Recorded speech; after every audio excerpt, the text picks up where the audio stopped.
But there is a difference now.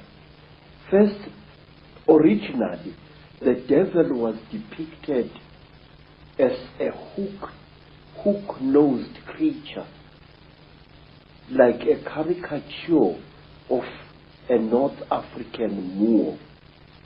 That was at the time when the Europeans were fighting the Moors as well as the other Arabs during the Crusades. Many depictions of the devil then show the devil as having a hooked nose. And then later, somewhere in the 19th century AD, the devil was depicted as an African with a snub nose, thick lips, and very dark skin.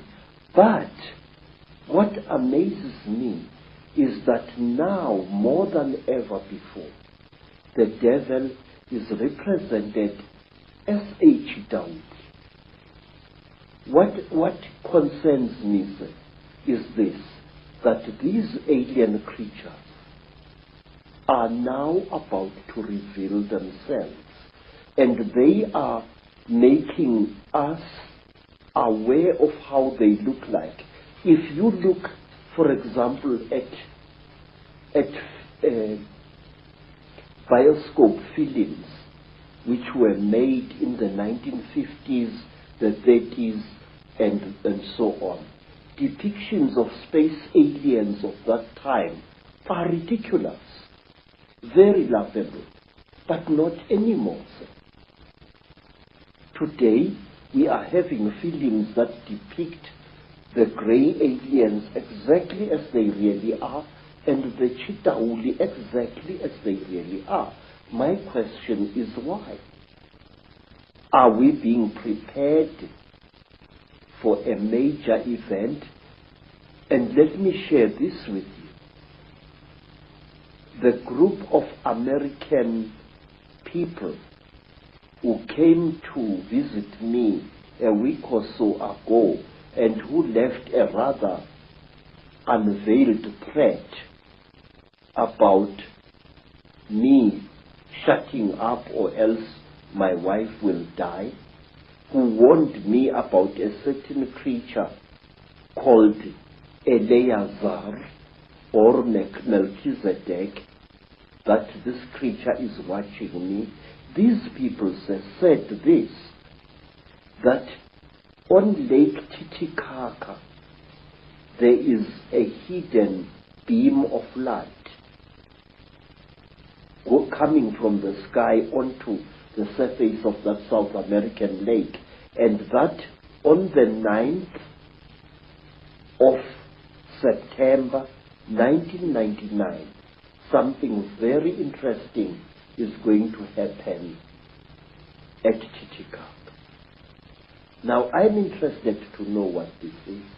Well, I know from my own travels to that area that there are endless sightings of craft and beings in that area. I've been there twice myself, and I do think, from my own research, Credo, that we are being prepared for these beings to openly be seen.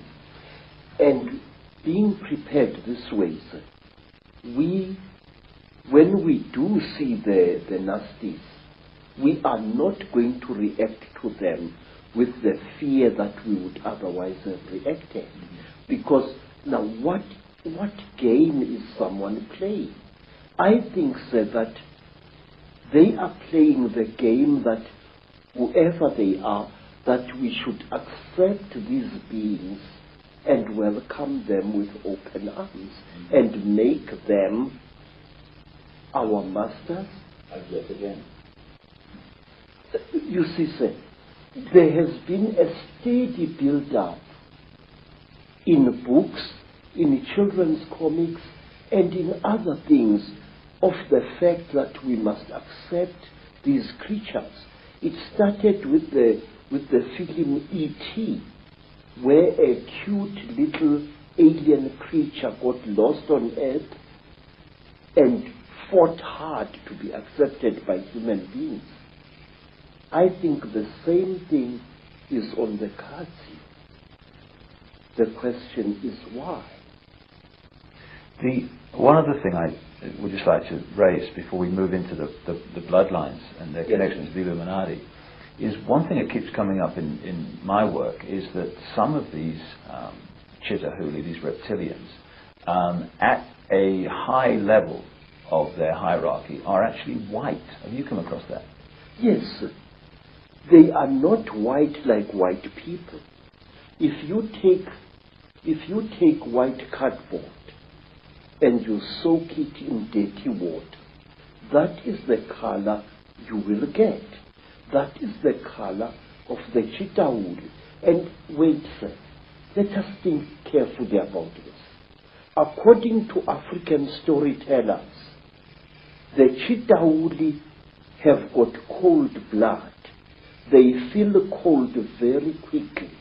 And where they dwell under the earth, where the great sun god banished them, they dwell there surrounded by great fires because their blood is cold. They freeze eternally. And so if you come across them in their caves, there are many, many cooking fires lit there. That's interesting, with the symbolism of the devil being in the fires of hell. Yes, sir. Yes, sir. And there is another thing. The Chitahuli, their eyes, terrible as they are so efficient that if a Chitahuli appears suddenly into the hot African sunlight, two things happen to him. His skin dries and blisters, and he goes totally blind.